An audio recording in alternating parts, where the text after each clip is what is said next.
Peace and blessings. My name is Carlos Walker. This is Art and Hustle, Black Authors Matter, and today I'm here with Mr. Dawud Anyabwile. I hope I said that That's it. correctly. All right. So, Mr. Dawud, if you will, share a little. Matter of fact, before I start, how are you? I'm good. I'm good. It's a good day. I'm alive, so no complaints. Look, hey, I love your energy. So now, if you will, share a little bit about who you are, what you do. All right, my name's Dawud Anyabwile. I was actually born David Sims, had a name change 30 years ago.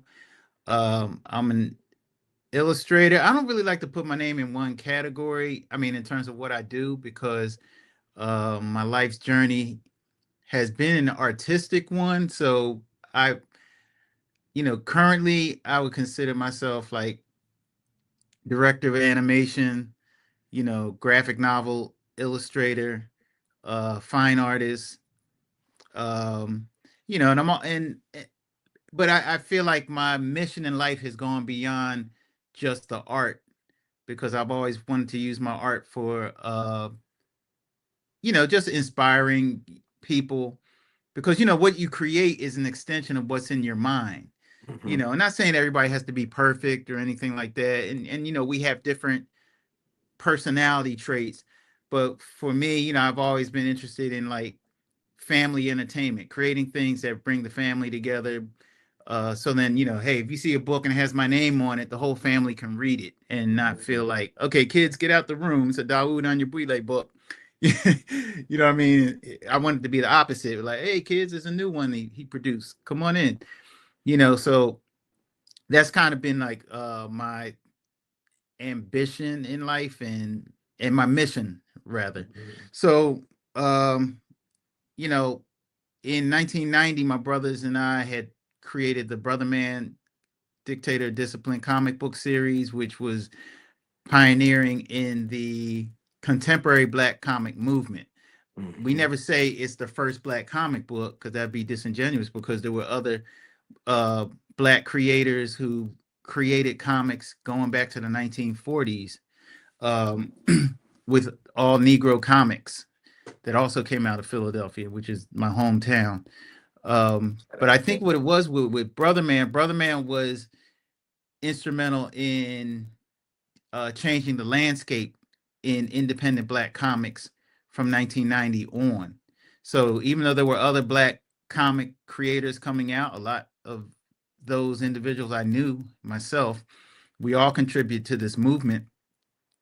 And my brothers and I were able to uh, impact the market where we got a lot of media coverage from Arsenio Hall, America's Most Wanted.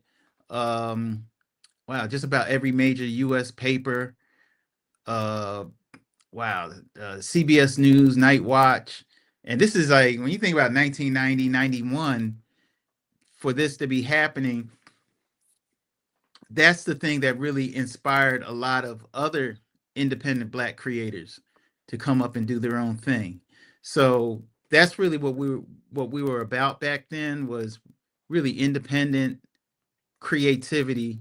And even though it would fall in the category of black comics and things of that nature, I never limited it to like it's a black thing, like it's not for everybody else. I've always said, hey, brother man, it's for everybody. Because somebody said, is this black comic for black people?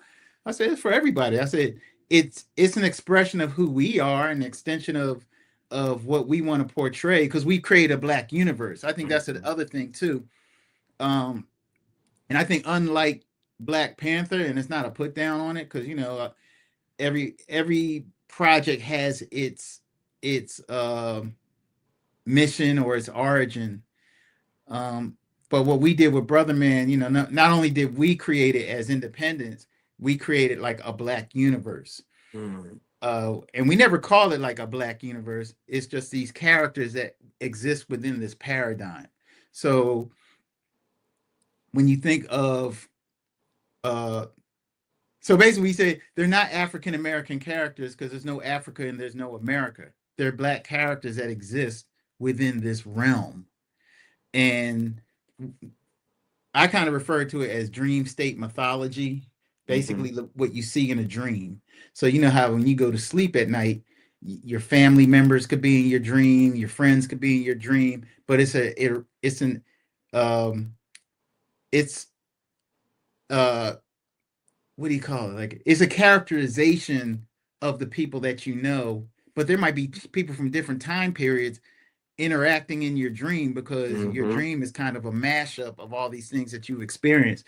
So to me, drawing Brother Man was like drawing that dream. Mm-hmm. So there, it's not the 60s and the 70s and the 80s or the 90s. Like people look at it and they'll say that's what they think the era is, but there's no reference of time in Brother Man. It's Mm-hmm. it's um it's like an existence, and it's kind of like an existence of our experiences and how we saw things. So it's kind of borderline science fiction more so than just a black comic, like an inner city book. It was a city, but it wasn't locked into what typically people would say city content should be, Mm-hmm. because we went all into, we would create these. It was really more about the characters than the city and what a lot of people went through. So, I can go more into the book, but that's basically what we had created at that time. And that was so, not only was Brother Man instrumental in inspiring a lot of other independent black comics, I think even the content was different, even to this day, if you compare it. Because even like with Black Panther, you could say it's all black characters, but they exist within the Marvel universe, which is Mm-hmm. cool. I like Marvel and everything. But in Brother Man, that is the world. It is their That's own their universe. whole It existence does not is. intersect with our world. Like I said, it's like a dream. It's like something. It's like a universe that exists here. Like it never interacts with our world, so that you'll never see like people from our universe in Brother Man, but they're Mm-hmm. all like fictional. And I kind of equate it to like when we were coming up watching like Asian martial arts films. Mm-hmm. And nowadays you have anime, you got Indian films, things where we may not be represented in it, but we love it, we Mm-hmm. appreciate it. And I think that's all cultures. The I don't think the objective is to represent everybody. It's to represent the culture in an honest way. And whoever happens to be in it is there. And that's how we learn about cultures, is by, when we grew up, we loved the martial arts films. Look, Wu-Tang built their whole thing off of their love, off of the Shaolin temples and things like that. Because even though we weren't in it, it inspired us. We loved it. Mm-hmm. You didn't have to throw us in it to appease us. We loved it to see you, to see what you do. So Mm-hmm. Brother Man was like, okay, well, we're showing you what we do. Mm-hmm. And it worked like that. We were shipping our books to Japan way back in 91, 92. We had write-ups in out of Tokyo. We were shipping books around the world from our bedroom That's at the crazy. time. So Brother Man kind of set a lot. It broke a lot of barriers, and it set a lot of examples during that time. Plus, it was, like I said, it was family entertainment, so it was action and adventure, much like Marvel films. Mm-hmm. They're pretty much action and adventure. They usually don't get too over the top unless you get to like Deadpool and Punisher. But overall, Marvel films, you can take the whole family to see. But following that, I also did animation for film and television. I worked at MTV Animation in New York on the Daria show. This is like mid '90s, and my first music video was Big Pun, I'm Not a Player, Okay. featuring Joe. Yeah, that was my first music video when I was in New York, and then I moved out to LA and uh, worked at a studio called Klasky Chupo, and on the show Wild Thornberries and Rugrats, where I was a character designer. And and that was like during the time that they were the number one shows on Nickelodeon. So I kind of like happened to land that opportunity. And then I left left that in 99 and came to Atlanta in 2000. Eventually worked at Turner Studios here in Cartoon Network for like 10 years. And Brother Man was never dead. It was like uh, something I was kind of always wanted to come back to. But just growing up, I always wanted to do animation. Always wanted to do comics. I like fine arts, like you can see here. Some my other work, because I was a fine Fire. arts major all through high school. So I always wanted to do fine art as well. So that's why I say I've never really put myself in a box as cartoonist or fine artist. Or it's like whatever I feel like I want to experience in this journey in life. Well, let me try it. It's woodworking. Let me try it out. Let me see what that's like. I might like it, might not like it. But I think sometimes we put ourselves in a box Hmm. that I'm this, and then you feel guilty if you step into something else, or the phrase jack of all trades, master of none. That's the And none. there's truth in that, but there's also, you may just say, hey, I want to try something else tomorrow. I don't want to just keep doing the same thing every day. I want to experience something else. And that's kind of been my life. So that's my intro. I know I was kind of going in, No, but you good. Basically, what you telling me? You're an artist, mhm, and artist doesn't mean just one medium. It right. means all around because you have done also not just illustrated books because you probably actually write a little bit too, right? Yeah, actually, well, the books I've been doing now, I've been doing illustrated Mm-hmm. books. So I illustrated a couple graphic novels Mm-hmm. for with the writer Kwame Alexander. We did a Mm-hmm. book crossover, Rebound, Becoming Muhammad Ali. And actually, James Patterson was one of the writers on there. He co-wrote that with Kwame Alexander. Booked, which was a book about soccer for kids. Mm-hmm. And then I did Victory Stand, which was the life of Tommy Smith. Right. That's what actually attract. I seen your name under that. And Okay. that's what actually, not that I didn't already know it or hadn't seen it, Hmm. but that's, I was going through Instagram and I seen that and I was like, let me reach out to him. Okay, that's what's up. Yeah, and that inspired me to do this with you because I didn't know all of this history about Hmm. Cartoon Network. Doing another thing about you, your artistry, you also did videos. Hmm. So it's not like you said, you're not put in a box. Yeah, You're yeah. not just I go back to the saying that you wrote, Jack of all trades, master of none. But you have made the crazy fat thing is that you're mastered a few. You just got a few trades that's outside of this box. Yeah, But yeah. you're an artist, period. Hmm. And also, I mean, I started asking myself, I always, I'm the type person. Oh, shout out to Derek Barnes, because we were talking about Victory Stand. He's the writer. Him and Tommy Smith. It was the life of Tommy Smith, Doctor Hmm. Tommy Smith. Um, and when we talk about the Master of None, I was actually thinking about this because my mind goes in a lot of places in the universe. I always think about a lot of things that we grow up. There's a lot of phrases we grow up on, and sometimes I like to analyze the phrase. And then I started analyzing the phrase master, like mastering something. And it's like, is it really that we're mastering something? Because isn't that relative to time? Hmm. And this is just one of my thoughts. This is how I think. Because say like if you're in first grade and you're the best kid in class, the other kids probably think it like you're the master because you're the best kid in class. But you put that first grader up against the eighth grader, and relatively, he's not the master compared to the eighth grader. So even like when we say the martial arts master or somebody, they were 80, 90 years old and they mastered the craft. And it's like, well, what if we live till 500 years? What Still if our got it. average was not, we die, before 100 years old, because we celebrate people who are 100 years old. They made it. But what if we live 250 years or 500 years old? Then wouldn't we be like the first grader now when we're like 90 Mhm. and 100 because we haven't peaked? We haven't hit 250 years.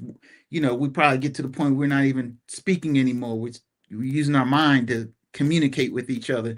And that's just one of my thoughts that I have, because I'm not always the type of person that just settles into what people just tell us. I like to challenge certain thoughts that we may grow up with for a long time. And that's not to put down anybody who really is, they're masters of their craft. I'm not putting that down. I just like to look at things from another perspective. And I think that's just by being a creative, because when we go to movies, the reason why movies blow our minds, because the writers are always challenging the things that we always knew. They flip something upside down, or it's like, what if this person could do this? What if this person can live for 5,000 years? And we're like, wait, what would that be like? And it just challenges everything we know, and that makes for a masterful story. So that's just kind of like how I like to think. I like to think outside the box and not just accept everything just for what it is. And I think that's what helps move creativity forward. I think You it's know. just more of mastery, not Mm-hmm. just master itself. Right. And with that, or either when you think about martial arts, you can become a master, but you still have another level No, that you have to yeah, go to. it's just And it's levels. yeah, it's different levels because yes, you're starting back off at ground zero. Or I heard Bishop T.D. Jakes say zero is the beginning. Mm-hmm. When you get to 10, guess what you done got back to?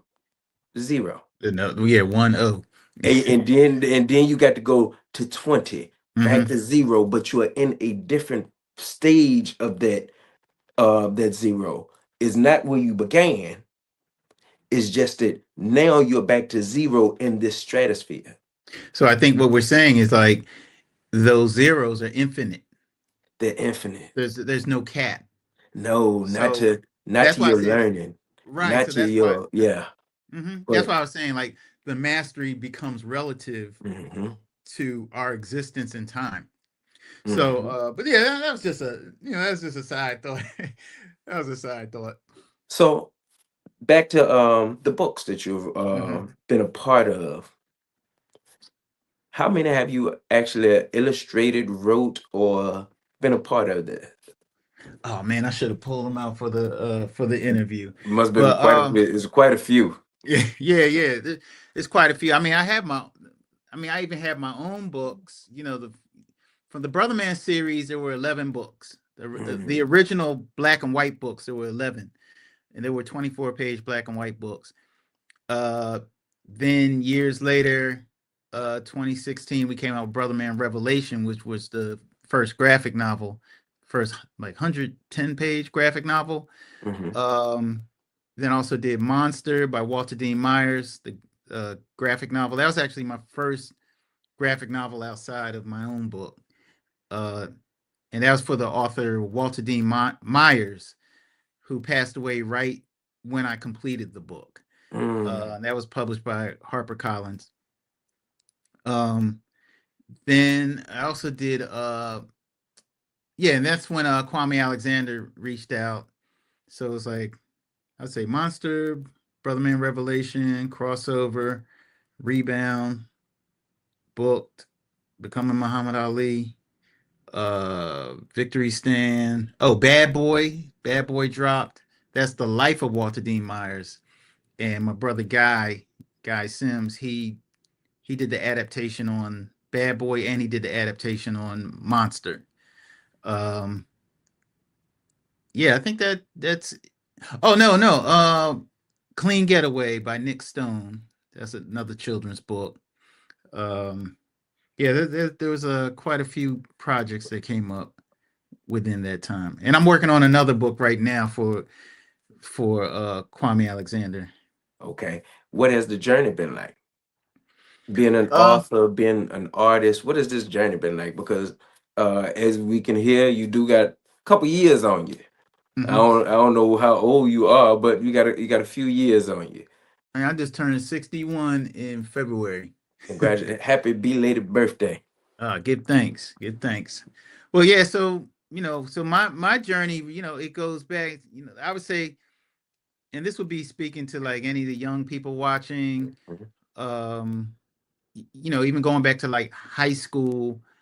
Um, I was always doing like custom t-shirts, like silk screening t-shirts and things like that. So I was always in that mindset of selling my art, making money off my art, selling it Mhm. to my friends. And then in the 80s, that's when I was coming up in high school. I got into airbrushing t-shirts, Mhm. which at that time it was a new like phenomenon like in the city. Okay. You know, because I grew up in Philly, and there was a place called the Gallery Mall downtown, which was like where everybody came through.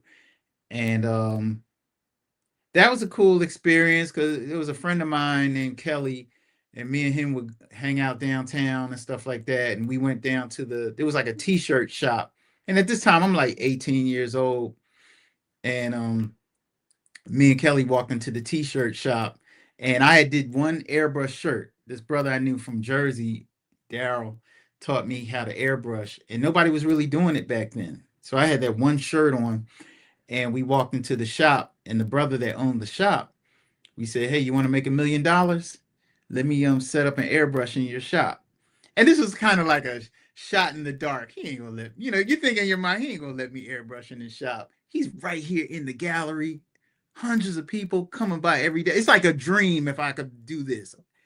But it's like, hey, when we're gonna lose? You know what I mean? So he looked at my shirt and he said, okay, how many of those can you do in a day? I was like, probably like 10. And this was the only one I did. I don't know how many it would take to do in a day. And he said, okay, you know what? I'm gonna set you up next week at the food court because they had a kiosk at the food court. He said, so show up next week, and because this will help him move his blank T-shirts that are Mhm. just sitting on the shelf that people can get, and that's how it worked out. So then, when we left, I was like, oh man, actually got the opportunity. So that, but I didn't have an airbrush. I didn't because I did this shirt with my from my friend's equipment in Jersey, and I didn't have any money back then. So I just went to my dad and I asked my dad if he would help me uh, get me an airbrush and some fabric paint because that's all I knew. That's what my friend showed me. I wasn't a Mhm. master of he's a master. You know, I just knew what my friend showed me, and I told my dad I gotta get some fabric paint. I gotta get air compressor and an airbrush. And my dad said, "About how much that costs?" I said, "I don't know, probably like $200 or something." And I said, "But at dad, I can get you the money back because he's gonna set me up." And then my dad said, "All right, well let's go down. Let's go get it." So we got the supplies. I went down there. I remember I was nervous when I did my first shirt. It was some kid asked me to do Fred Flintstone with goggles on, and my hand was shaking like this because all these people. Because I was used to drawing in my basement. I went Mhm. from drawing in my basement to all these eyes just piercing my neck, the back of my neck, just watching me paint. And I said, I can't screw up. I can't mess up. And then when I finished the shirt, the kid gave me a tip, and he said, "Man, I love it." And I was just like, yo, who's next? You know what I mean? Like I was hyped. And then from there, like I was doing it for like a couple years, and I did like thousands of shirts all throughout Philly, Jersey, New York. I started, and that's really where I first really started making a lot of my contacts, like with to end up doing Brother Man, is because I met a friend of mine, well, lifelong friend of mine now, Reggie Byers, Mhm. at the mall. He was a comic book artist. He was the first brother I knew. No, actually, the second brother I knew who actually published a comic in the 80s. Mhm. And he showed me how to do it. And then it wasn't until 89 I started doing Brother Man, which came out in 90. I was meeting rappers, like rappers throughout Philly and graffiti writers from all around the city, um, artists, everybody. And it was good for my just socially, just being out there and just being among people. I think now we in this social media era, it's like we have all these friends and followers, but a lot of people they're in their quiet space. They're not really all out among people. There's people that still they're out they're out in the field among people, but then there's a lot of people they're not out there. They're not experiencing like Right. what we experienced in the 80s, just being out there among people. And also the climate was different back then. I think there was also a different appreciation. Like Like if you came up and had your sketchbook, we would crowd around Mhm. and look at your sketchbook, and we would all want to draw on your sketchbook, leave our name in your sketchbook. All right, let's do that next Saturday. Meet up and do it again. Like we took time. It's not like now you see something cool and you scroll through. Oh, that's dope, but you And scroll then you through it. gone. You don't take time to absorb it and love it. But when we came up in an era where it's like, yo, somebody has a book, you take your time and flip through the pages. You ask the person, how'd you do this? Yo, can I get a hit in here? Can I tag up in here? You know, but and I'm not saying everything back then was better than now. I don't get into the better now. I think everything has a pros and cons. Hmm. So there was certain things that was pros, but then there were certain cons because it was limited in terms of who we could show our work to, as opposed to now you could show Show the the whole world. world. You know what I mean?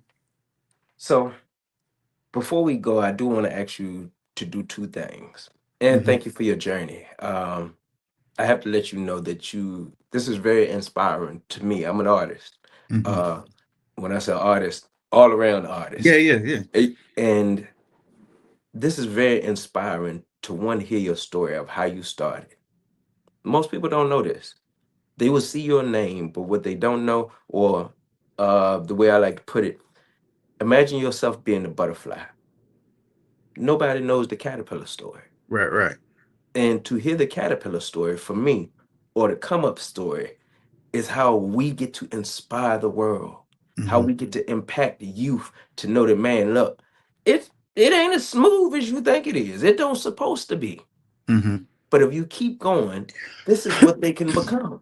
Mm-hmm. They can do what you have done. So, one, I want to thank you for being you. I thank God for giving you insight, wisdom, the knowledge to never stop, to keep going, to have thousands, to have eyes on the back of your neck, scared, and still continue to push through. So, before we go, I want to ask you to give a word of wisdom to that person who may be starting, who may be in the middle, whoever they may be at in their journey. What would be the word of wisdom you'll give? And then let them know where they can find any material that you've created. Oh man, there's so many things I can say, but I'm gonna say whatever situation and scenario that you're in, and a lot of people in a lot of different scenarios.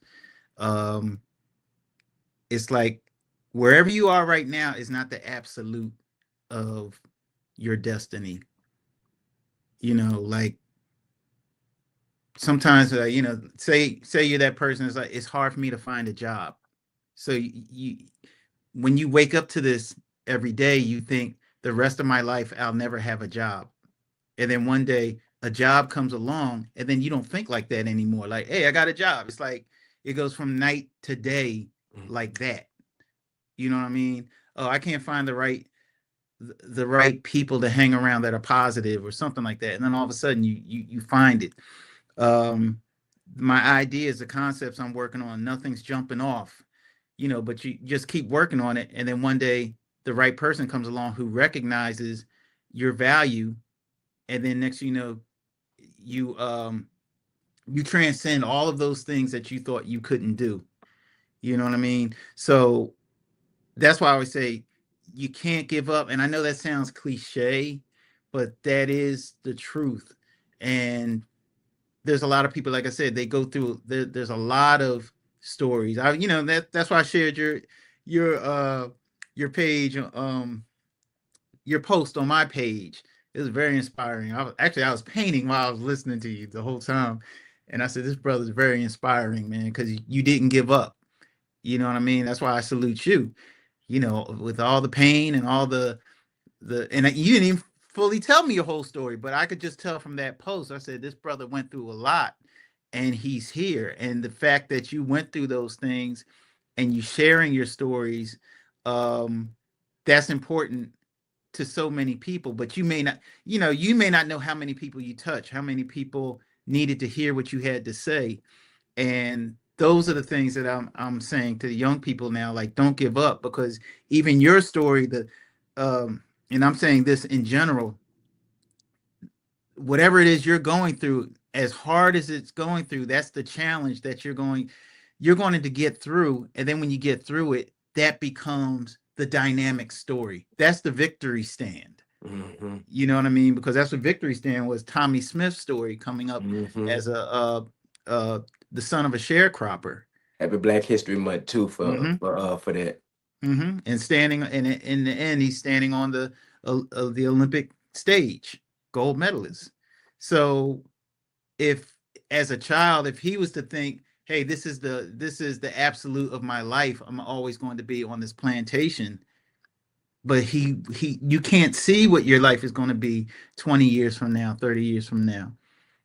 So just keep staying on your path. Don't let anybody deter you. Oh, and the main thing I always say, if you're around people that don't believe in you, they always have something negative to say. And then you have those people, they talk like they're your friends, but they always say something like, "Oh, you still doing that thing?"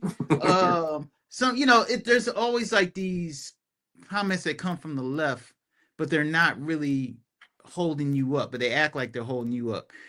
I wouldn't say you got to cut them off, but you got to give them less energy. You got to get around the people that really believe in you, that hold you up, because that's really what's going to carry you through and help you fulfill the the dreams that you have and the visions. Last thing, share where they can find all your material. They could go on, as you can see here, Anyabwile. Who is it? Mhm. Anyabwile.com. That's my last name. Um, Also, Dawud underscore Anyabwile on Instagram. And I also have Brotherman Comics Instagram account. That's Brotherman Comics with an X. Um, And then also, people Google me anyway. You'll find, like, there's a lot of interviews on YouTube. There's a lot of Mhm. articles on our whole journey, my brothers and I, going all the way back to the 90s. So there's so much information out there. I couldn't hide it if I tried. Look, thank you for just giving me your the moment, giving me the time. I I thank really you. and truly appreciate this, and your Black history, living Okay. Black history. So for me to be able to highlight you, to be able to highlight anybody, it's important for me, it's important for our community and Hmm. everybody else's community, because if they don't understand or know, how do we move forward? Yes, So sir. thank you, thank you, thank you. With Thank that you. said, my name is Carlos Walker. This is Art and Hustle, Black Authors Matter, and this is Mr. Dawood. Anya Bule. I'm messing up this name. Look, It's all good. appreciate you. Thank you, sir.